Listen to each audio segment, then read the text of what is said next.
जिला मोहना ब्लॉक रे block education office तरफ 3 दिवसीय सामर्थ्य ट्रेनिंग जहाँ दिव्यांग पिलांग मानक पई प्रशिक्षण शिविर आरंभ होईची। यह सोमवार दिन गजपति जिला मोहना ब्लॉक अंतर्गत बालिका उच्च विद्यालय रे दिव्यांग शिक्षार्थी मानक निमंते अंतर्निवेशीय शिक्षा उपर आधारित शिक्षक तालीम शिविर आरंभ होईची। 3 दिवसीय तालीम शिविर को मोहना सह गोष्ठी शिक्षा अधिकारी श्री के कुना पात्र और श्री दुर्गा प्रसाद पात्र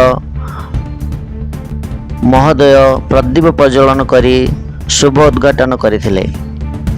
एही तालीम शिविर रे मोहना ब्लॉक रु 50 जन शिक्षक और शिक्षयित्री अंशग्रहण करिसंती। सरकार निर्देश अनुसार दिव्यांग पिला मानक किपरि समाजर मुख्य स्रोत सामिल कराइबा सह सरकार समस्त सुविधा सुजोग उपलब्धि विषय रे वरिष्ठ साधन कर्मी श्री सुमंत प्रधान सूचना देथिले। प्रशिक्षक श्री जय सेठी, श्री गौरहरि पल्लाई और श्री इतिरंजन महापात्र तथा सीआरसीसी सिद्धार्थ चरण पात्र तालीम शिविर को परिचालन करथिले।